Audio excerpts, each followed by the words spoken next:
मिरजेतील doctor KP. Tamboli memorial हॉस्पिटलमध्ये doctor Zen Iqbal Tamboli यांचे अत्याधुनिक तांबोळी यूरोलॉजी आणि अँड्रोलॉजी हॉस्पिटल सुरू झाले आहे। येथे किडनीचे सर्व विकार, किडनी स्टोन, मुतखडा, लघवीच्या विविध तक्रारी, प्रोस्टेट ग्रंथींचे आजार तसेच पुरुषांच्या सर्व लैंगिक समस्यांवर एकाच ठिकाणी अत्याधुनिक तपासणी आणि अचूक प्रभावी उपचार पद्धती उपलब्ध आहेत। तरी गरजू रुग्णांनी संपर्क साधावा।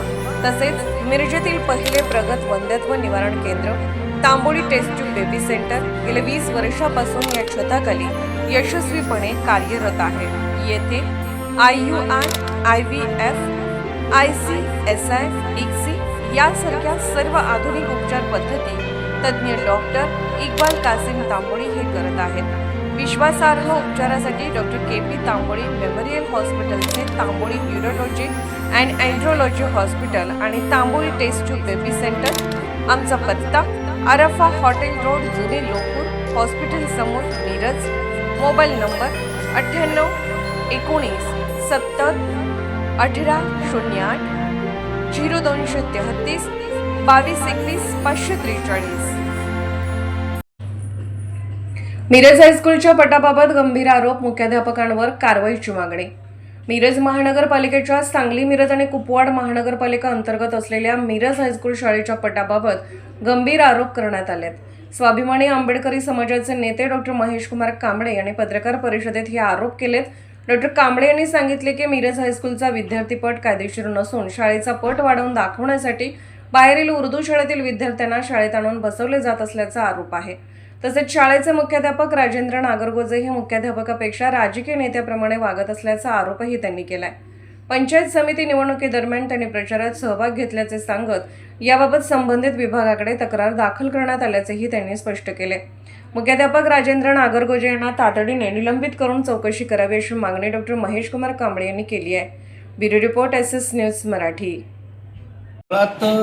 महानगरपालिकेच्या शाळा ही जर महापालिका शाळेचे मुख्याध्यापक जर बंद पाडण्याचा मानस डोक्यात ठेवून चुकीचं कृत्य करत असतील तर हे निषेधार्ह आहे। याचं कारण असं की 7 नंबर शाळा ही योगेंद्र थोरातांनी त्यांच्या कारकिर्दीमध्ये चांगल्या प्रमाणात एक मॉडेल स्कूल म्हणून एक आदर्श निर्माण करणारी शाळा निर्माण केली आणि त्या शाळेमध्ये 4थी नंतर ही शाळा पुढच्या 8वीपर्यंतची बंद पडणार आहे आणि तुमचे जी मुलं आहेत 5वी 6वी 7वी 8वी ती आमच्या मिरज हायस्कूलमध्ये पाठवा अशा पद्धतीचे कॉल तेली नावाच्या एक शिक्षक त्या मिरज हायस्कूलच्या त्या नागरगोजे सरांच्या सांगण्यावरून पालकांना कॉल करत आहेत।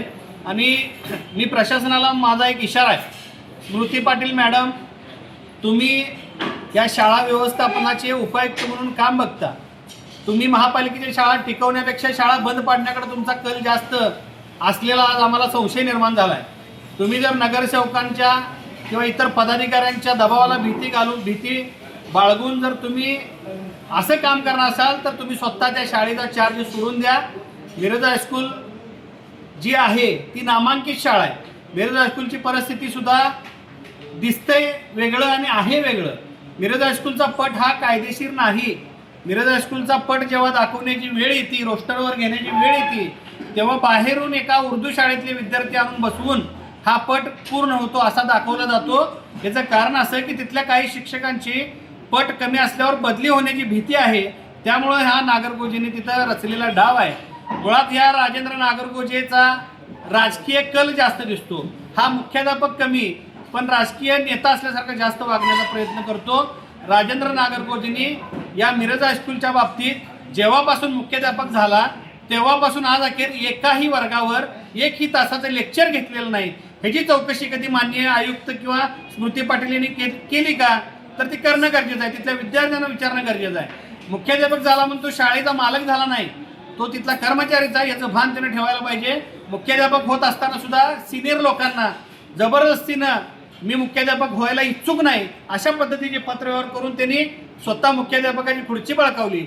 काही दिवसांपूर्वी झालेल्या पंचायत समितीच्या निवडणुकीमध्ये स्वतः गुलाल उधळून घेतला। उमेदवार निवडून आल्यानंतर बाईट दिली। आचारसंहिता असताना जर एखाद्या शाळेचा मुख्याध्यापक शासनाच्या प्रचार करत होता, गुलाल उधळतो, बाईट देतो आनंदाची, प्रचारात सहभागी होतो, आणि जर असं गैरकृत्य करत असेल तर अशा राजेंद्र नागरगोजेला तात्काळ निलंबित करावं अशी मी मागणी करतोय. अन्यथा येणाऱ्या 8 दिवसात ह्या राजेंद्र नागरगोजेला जोपर्यंत निलंबित केलं जात नाही तोपर्यंत तीव्र आंदोलन छेडलं जाईल असा मी इशारा देतो. जय भीम, जय भारत.